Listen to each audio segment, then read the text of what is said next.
Assalamualaikum warahmatullahi wabarakatuh.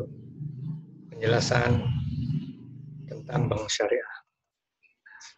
Bank syariah saat ini per Juni 2020 market share di Indonesia, perbankan Indonesia berada pada posisi 6,18%. Artinya hanya segini aja persentase market share di bank syariah yang terdiri dari bank umum syariah sebesar 65%, unit usaha syariah sebesar 32%, dan bank pembiayaan rakyat syariah. Nah, apa sih bank umum syariah atau unit usaha syariah dan bank pembiayaan syariah itu?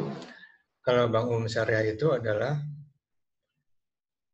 perusahaan yang 100% sahamnya untuk operasional bank syariah, sementara unit syariah masih tidak mempunyai entitas perusahaan.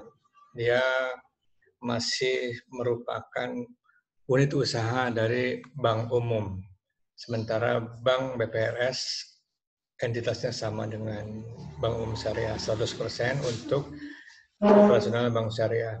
Dan jumlahnya bank umum syariah ada 14 perusahaan, unit usaha syariah ada 20, dan BPRS ada 163. Dari jumlah yang lebih sedikit ini, jumlah kantornya lebih banyak, ada 1.900, dan unit usaha syariah ada lebih sedikit, dan nilai asetnya juga untuk bank umum syariah ada 349 triliun, hampir 350 triliun, sementara unit usaha syariah hampir setengahnya, dan BPRS ini dari sekian banyak perusahaan hanya 14 triliun. Nah, perbedaan bagi operasional untuk BPRS tidak bisa menjalankan transaksi lalu lintas keuangan, seperti tidak bisa membuat giro atau mengeluarkan giro dan cek. Dan BPRS ini hanya terbatas pada operasionalnya di satu provinsi atau di satu kota. Ini contoh BPRS ya. Namanya hanya sebagian saja dari 164 tadi, dan ini nama semua bank umum syariah yang ada. Bank Aceh, BPD, dan yang paling besar menurut catatan adalah BSM, kemudian yang 100% hanya transaksi di kegiatan syariah hanya Bank Muamalat. Sementara kalau kita lihat di sini, semuanya adalah bagian dari perusahaan bank umum. Dan ada perubahan sedikit di nomor 14 ini, PT Maybank Syariah Indonesia sudah tidak ada lagi, tapi yang ada adalah PT Bank Net Syariah. Dan ini unit usaha syariah. Artinya bank-bank ini masih belum mempunyai entitas, jadi masih PT konvensional, PT Bank Danamon, PT Bank Permata, PT BPD Jambi, dan seterusnya ya. Nah, kegiatan bank syariah ini di Bank Umum Syariah, Bank BPRS, dan untuk usaha syariah seperti ini. Jadi ada pendanaan, ya. Pendanaan itu adalah pola titipan.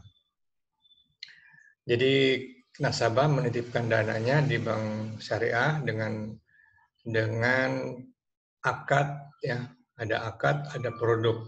Akadnya berupa wadiah dan produknya berupa giro dan tabungan. Kemudian ada juga akad dengan pola bagi hasil, yaitu akadnya mudharabah dan tabungannya berupa deposito juga. Jadi ada dua produk yang umum. Kemudian ada lagi kegiatan pembiayaan. Nah, pembiayaan ini di bank syariah ada beberapa model. Ada yang dengan pola bagi hasil, yaitu akadnya mudharabah dan musyarakah. Kemudian pola jual beli, akadnya mudharabah juga. Kemudian ada akad salam. kemudian ada istisna. Ini mestinya ada yang dikoreksi ya. Ini bukan mudharabah, tapi ini murabahah. Kemudian ada jasa perbankan lainnya yang bukan merupakan simpan pinjam, seperti wakalah, kafalah, ron. Ini produk umumnya itu seperti kiriman atau tukar menukar valuta asing, terus kemudian titipan surat berharga seperti safe deposit box, terus kemudian jasa pembuatan bank garansi, ya. Terus kemudian yang terakhir adalah akad sosial. Akad sosial ini adalah pinjaman dengan dana kebaikan, yaitu pinjaman tanpa ada tambahan dana saat pada pengembaliannya.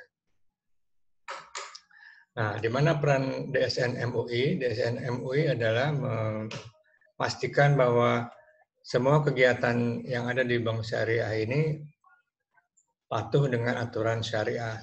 Dan ada lagi badan yang memantau, yaitu OJK. OJK ini memantau pada kegiatan operasionalnya agar patuh pada aturan komersial umum. Jadi DSN MUI ini memang dia memantau semuanya. Yang dia pantau antara lain, contohnya adalah akad yang digunakan mesti sesuai dengan syariah. Akad wadiah, akad qard, akad mudharabah, akad ini yang tadi saya sampaikan direvisi menjadi murabahah, akad salam, akad istisna, ijarah, dan seterusnya. Kemudian kalau OJK memantau kegiatannya berupa patuh terhadap aturan yang ditentukan, seperti titipan, terus kemudian pinjaman, terus kemudian jasa perbankan lainnya. Oke, demikian penjelasan dari saya. Terima kasih.